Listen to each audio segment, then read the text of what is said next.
everyone. Myself Tarang Gitwani. Today I am going to start 12th standard Flamingo book chapter 1, that is the last lesson, written by Alphonse Daudet. अब यहाँ पे थोड़ा background लिखा हुआ है पर मैं आपको थोड़ा समझा दे रहा हूँ अपने हिसाब से कि इस चैप्टर की शुरुआत ऐसी है कि फ्रांस के जो दो स्टेट डिस्ट्रिक्ट हैं आल्सेस एंड लॉरेन वो उन्हें छीन लिया गया है किसने, जर्मनी ने। और चैप्टर में आप जर्मनी का न्यूज वर्ड सुनोगे, दैट इज प्रशिया। अब जब ये छीनने की बात पता चलती है तब उन्हें ऑर्डर्स भी मिलते हैं कि आपको इस फ्रांस से अभी निकल जाना पड़ेगा, या उस दिन से फ्रेंच जो कि अपनी मदर टंग थी लोगों की वहाँ की, वो उसे बंद कर देना पड़ेगा।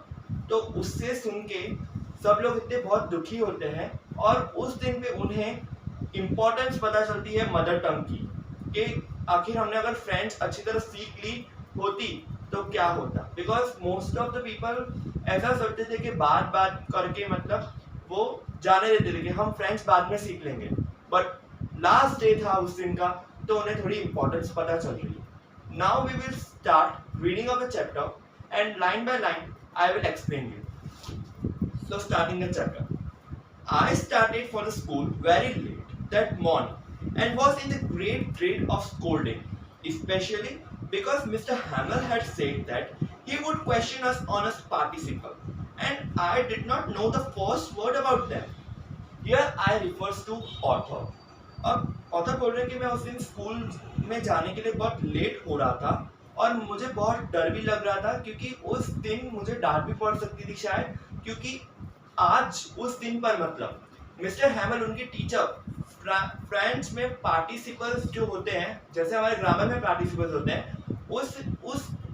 उस टॉपिक के बारे में वो लोग क्वेश्चन पूछने वाले थे स्टूडेंट्स को।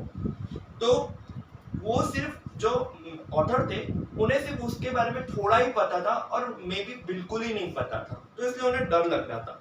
और for a moment I thought of running away and spending the day out of the doors. It was so warm, so bright. The birds were chirping at the edge of the woods. An open infield back of the sawmill, the Prussian soldiers were drilling. अब वो author रास्ते में जल्दी जल्दी भाग रहे थे और उन्होंने मतलब उन्हें वो डे बहुत वार्म लग रहा था। Now listen carefully.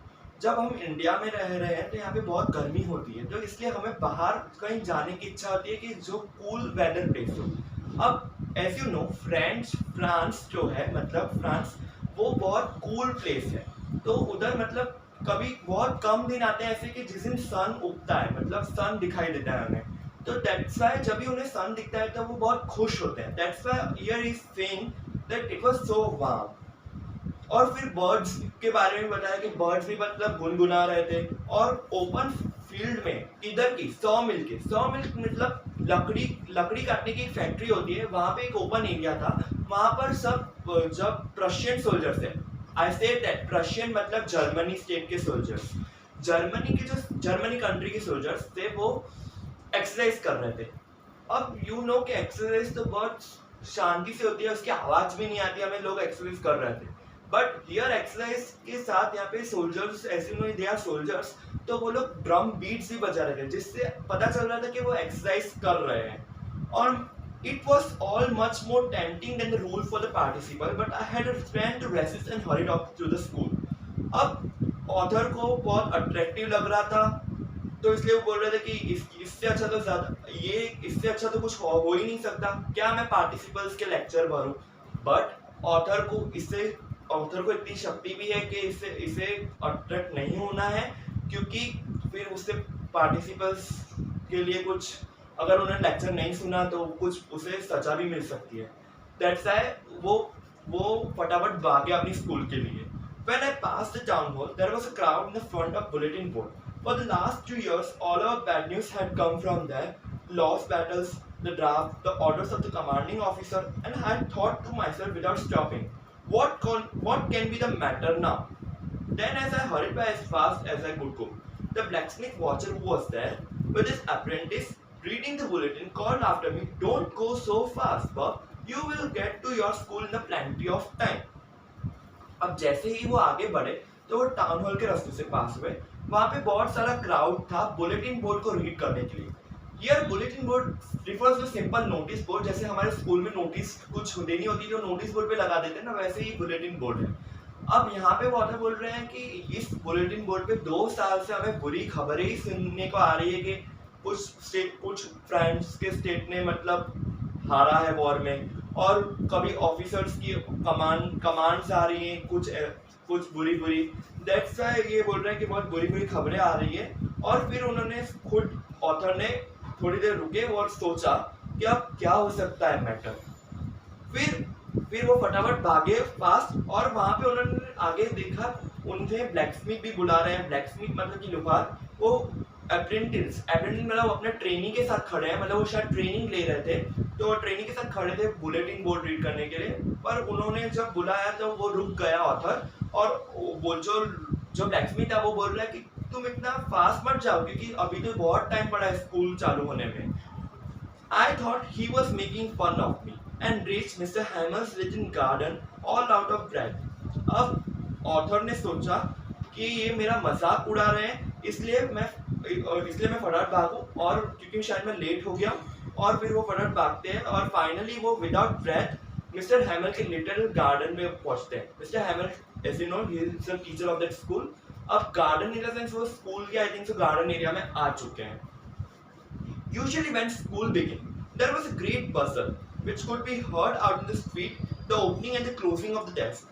Lesson repeated in the unison, very loud, with our hands over our ears to understand better, and the teacher's great ruler rapping on the table. But now it was all so still. I had counted on the commotion to get to my desk without being seen. But of course, that day everything had to be quiet as Sunday morning. अब वो जब school की area में पहुंचते हैं तो usually क्या होता है कि बहुत नॉइस होती है, बच्चे साथ में यूनिसन मतलब साथ में अपने लेसन्स रिपीट कर रहे होते हैं, और टीचर की जो रूलर होता है टीचर के हाथ में, वो बार बार वो टेबल पे स्ट्राइक करता है। रैपिंग हियर मींस स्ट्राइकिंग, वो स्ट्राइक करता है जिससे बहुत आवाज आती है, गलियों में गूंजती है स्कूल की आवाज। बट आज के दिन ऐसा कुछ भी नहीं था, पता नहीं, वो आगे हमें रीजन पता चलेगा ऐसा क्यों था। और आज इस दिन पे मतलब ऐसे तो जब ऑथर आ रहे थे तब वो सोच रहे थे कि मैं इतनी भीड़म-भाड़ होगी तो मैं लेट आया हूँ तो निकल जाऊंगा फटाफट छुप के, तो किसी को पता नहीं चलेगा। बट ऐसा कुछ हो नहीं सकता क्योंकि आज बहुत ही स्मूथ और सॉफ्ट एटमॉस्फेयर था स्कूल का। Through the window, I saw my classmates already in the place, and Mr. Hamel walking up and down with his terrible iron ruler under his arm. I had to open the door and go in before everybody. You can imagine how I blushed and how I frightened was. अब window से देखा मैंने, window से author ने देखा कि classmates बैठ गए हैं अपनी जगह पे, और मिस्टर हैमल भी चल रहे हैं क्लास में जाने के लिए, और उनके हाथ में आयरन रूलर भी था जिससे बहुत डर लगता था ऑथर को। और उन्होंने ऑथर को मतलब जाते जाते बहुत शर्मिंदा भी होना पड़ा। ब्लश्ड मतलब उनका चेहरा थोड़ा लाल लाल कलर का हो गया था, जैसे हम शर्माते हुए हो जाते हैं, और वो बहुत डरे हुए थे author. But nothing happened. Mr. Hamel saw me and said very kindly, "Go to your place quickly, little Franz. We were beginning without you." अब ऑथर जब क्लासरूम का डोर खोलते हैं तब जो मिस्टर हैमल है वो देख लेते हैं, और आज उन्होंने कुछ भी ऑथर को डांटा नहीं, और उन्होंने सिर्फ इतना बोला कि भाई तुम बैठ जाओ, हम तो तुम्हारे बिना ही शायद शुरू कर रहे थे lecture. I jumped over the bench and sat down at my desk. Not till then, when I had got a little over my fright, did I see that our teacher had on his beautiful green coat, his frilled shirt, and a little black silk cap, all embroidered, that he never wore except on the inspection and the prize days. अब author अपनी जगह पे बैठ जाते हैं फटाफट से, और थोड़ा वो मुंडी हिलाते हैं, मतलब यहाँ वहाँ देखते हैं, तो आज जो उनके टीचर मिस्टर हैमल थे उन्होंने ब्यूटीफुल ग्रीन कोट पहना हुआ है, फ्रिल्ड शर्ट पहनी हुई है, फ्रिल्ड यानी कि डिजाइन वाली शर्ट पहनी हुई है, और कैप पहनी हुई है जो कि एम्ब्रॉयडर्ड है। और ऐसा कभी नहीं हुआ कि ये उन्होंने स्कूल रनिंग डेज में पहना हो, ये तो सिर्फ कॉम्पिटिशन या कुछ फंक्शन होता है तभी पहनते थे। बट गेस क्या हो सकता है आज, पता नहीं। Beside the whole school seemed so strange and solemn, but the thing that surprised me most was to see on the back benches that were always empty, the village people sitting quietly like ourselves. Old Hauser, with a three-cornered head, the former mayor, the former postmaster, and several other besides. Everybody looked sad, and Hauser had a broad and old primer thumbed at the edges, and he held it open on his knees with his great spectacle lying across the page. अब ऐसे वातावरण को देख के सभी shock थे और मतलब बहुत स्कूल स्ट्रेंज लग रहा था आज इस दिन पर जो सबसे सरप्राइज थिंग थी वो थी कि हमेशा जो लास्ट बेंच पे हमेशा लास्ट बेंच जो खाली रहती है वो आज खाली नहीं थी। मतलब वहां पे आज कुछ लोग बैठे थे जैसे कि विलेज के लोग बैठे थे, मतलब hold Oscar with a three cornered head. अब होल्ड ऑसर यहाँ पे नाम हो सकता है और यहाँ पे ऐसा लिखा है कि with three cornered head.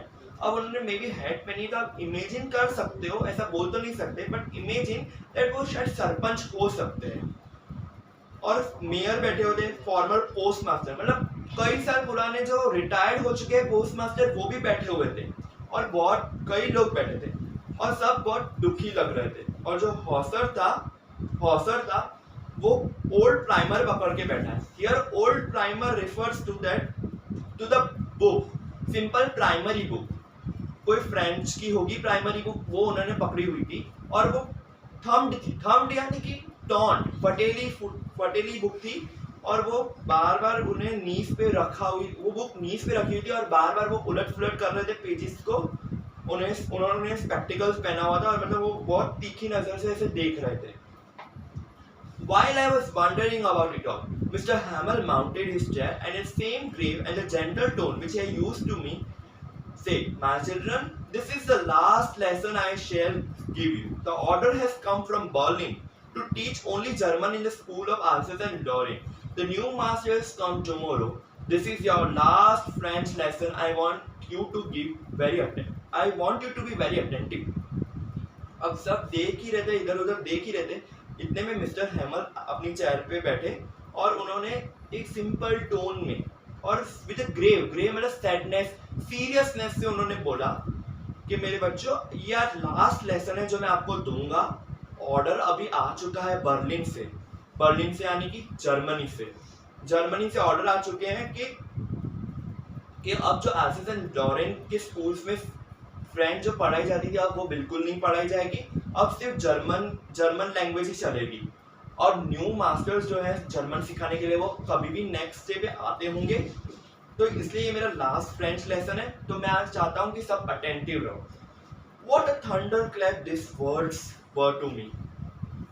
Thunderclap here refers to unexpected thing। अब जो ऑथर है वो मुरझा गए हैं, वो बोलते कि क्या ये सच में ऐसा होने वाला है, मतलब वो बहुत ही उदास हो चुके हैं और अनएक्सपेक्टेड थिंग थी उनके लिए।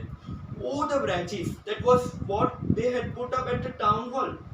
अब here branches refer to unfortunate happening, मतलब कभी भी कुछ भी हो सकता है। अब वो थोड़ा सैडनेस से बोल रहे हैं कि अच्छा ये वही वहाँ पे जो टाउन हॉल पे बुलेटिन बोर्ड था ये उसी के बारे में था। Oh so sad, my last French lesson, why I hardly knew how to write, I should never learn any more, I must stop that then। Oh how sorry I was, not for learning my lessons, for seeking birds' eggs or going sliding on the stars. My books that had seemed much nuisance while I was so heavy to carry, my grammar and my history of saints were old friends now that I couldn't give up। अब author ये बता रहे कि क्या सच में ये मेरा last French lesson है जिसे मैं कभी भी, मतलब मेरे को लिखना भी पसंद नहीं आता था, लर्न करना भी मुझे लगता था कि मैं अब रोक दूं, मेरे को स्कूल भी नहीं जाना, मैं क्यों सीख रहा हूँ ये सब। और वो अब इतना सॉरी फील कर रहे हैं कि मतलब मैंने लर्न नहीं किया अपने लेसन्स और मैंने ये सब दिन कैसे बिताए। मैं कभी बर्ड्स की ट्रीज पे मतलब बैठा था एग्स लेने के लिए, और सार जो कि रिवर है फ्रांस से जो पास होती है, क्या मैं वहाँ पे बहुत मस्ती कर रहा था कभी ना कभी मेरे लेसन्स को बंद करके, और आज ये दिन मुझे पता चल रहा है कि सच में मेरा लास्ट लेसन है, तो वो सॉरी फील कर रहे हैं। और जो बुक्स उन्हें बहुत टाइम पहले न्यूसेंस लगती थी, आज इस दिन पर मतलब उन्हें लग रहा है कि मैं ये मेरे ओल्ड फ्रेंड्स हैं जिसे मैं कभी गिव अप नहीं कर सकता। And mister Hamel too, the idea that he was going away, that I should never see him again, made me forget all about his ruler and how cranky he was। अब जो mister हैमल का उनके पास दिमाग में बैठा हुआ था कि मैं तो इन्हें कभी देखूंगा भी नहीं, ऐसे बहुत स्ट्रिक्ट टीचर है, बट आज जब उन्हें पता चला कि ये लास्ट लेसन है फ्रेंच का, तब उन्हें लग रहा था कि मैं इन्हें गिव अप नहीं कर सकता, मैं इन्हें जाने नहीं दे सकता, ऐसे कैसे लास्ट लेसन हो सकता है फ्रेंच का, अभी तो मैंने कुछ सीखा भी नहीं है उनसे। और अब उन्हें वो ऑथर को वो अच्छे लग रहे थे। Poor man, it was in the honor of the last lesson that he had put on the fine Sunday clothes, and now I understood why the old man of the village was sitting there in the back of the room. अब author बोल रहे हैं कि oh shit, ये poor man जो बैठे हुए हैं, उन्होंने तो संडे मतलब पूरा अपने कामों में ही मतलब हर दिन बिताया हुआ है, और उन्होंने फ्रेंच भी सीखी नहीं। और अब मैं समझता हूँ कि ये आज ये लोग यहाँ पे विलेज जो पीछे बैठे हुए हैं लास्ट बेंच पे, वो क्यों बैठे हुए हैं। It was because they were sorry, though they had not gone to school anymore. It was their way of thanking our master for the 40 years of faithful service and of showing their respect for the country that was there no more. So, author बता रहे हैं कि ये शायद इसीलिए होगा कि उन्हें सॉरी फील हो रहा होगा कि हम स्कूल क्यों नहीं गए, और वो शायद उनका थैंकफुल वे था मास्टर्स को देने के लिए कि उन्होंने उस स्कूल में अपनी फेथफुल सर्विस दी, फ्रेंड्स सिखाया, कुछ थोड़े पर सिखाया जरूर, और वो मतलब एक रिस्पेक्ट देने के लिए कंट्री को वो सब लास्ट बेंचेस पे बैठे हुए हैं। सो आज हमने थोड़ा देखा कि मतलब लास्ट लेसन के बारे में टीचर ने डिक्लेयर किया है, और उस स्कूल में वो सब सॉरी फील कर रहे हैं बड़े लोग भी, तो वो लोग भी लास्ट बेंचेस पर आके बैठे हैं, और वो शायद उन्हें थोड़ी थोड़ी अब इम्पोर्टेंस पता चल रही है अपनी मदर टंग की, कि हमने अगर सीख ली होती तो। और बच्चे भी सॉरी फील कर रहे हैं एज ऑथर के मतलब कि हमने काश वो डेज बंक नहीं किए होते जिस दिन हमें सर बहुत अच्छा सिखा रहे हैं। So now we will read this chapter, we will understand this chapter in a next video. I hope you will like this video.